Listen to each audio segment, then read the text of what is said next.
महापालिकेसाठी महायुतीचा फॉर्म्युला ठरलाय का अशी चर्चा सुरू आहे। मुंबई ठाणे केडीएमसी मध्ये भाजप आणि सेना एकत्र लढणार असल्याची शक्यता आहे, तर नाशिक नागपूर महापालिकेतही भाजप शिवसेना एकत्र दिसू शकते। नवी मुंबईबाबत मात्र अद्याप कोणताही निर्णय झाला नसल्याचं सूत्रांकडून कळतंय।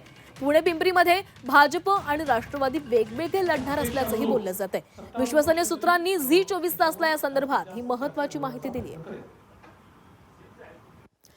मुंबई ठाणे केडीएमसी मध्ये भाजप शिवसेना एकत्र लढणार असल्याची सूत्रांची माहिती आहे, तर नाशिक नागपूर मनपामध्ये शिवसेना आणि भाजप एकत्र दिसू शकते।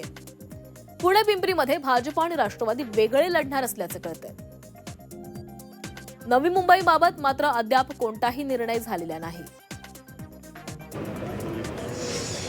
आणि हा फॉर्म्युला ठरला आपल्याकडून मला कळतंय सगळीकडे झालं पाहिजे।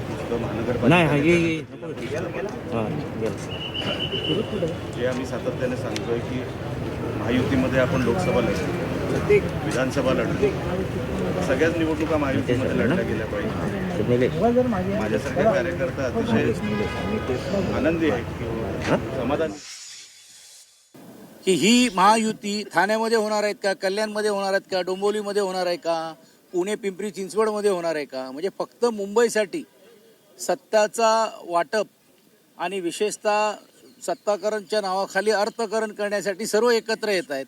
मात्र आपापल्या जिल्ह्यामध्ये आपापल्या विभागामध्ये वेगवेगळी भूमिका मांडत आहेत। त्यांनी जाहीर करावं का नागपूरमध्ये पण महानगरपालिका महायुती म्हणून लढणार आहेत, तर नक्कीच आम्हाला वाटेल की महायुती एकत्रित आहेत। आणि ज्या पद्धतीने तुम्ही बघितलं की एकमेकांचे कॉलर पकडण्यापर्यंतची वेळ नगरपालिकामध्ये आली, महानगरपालिका तर एकमेकांच्या डोक्यावर बसणारच आहेत।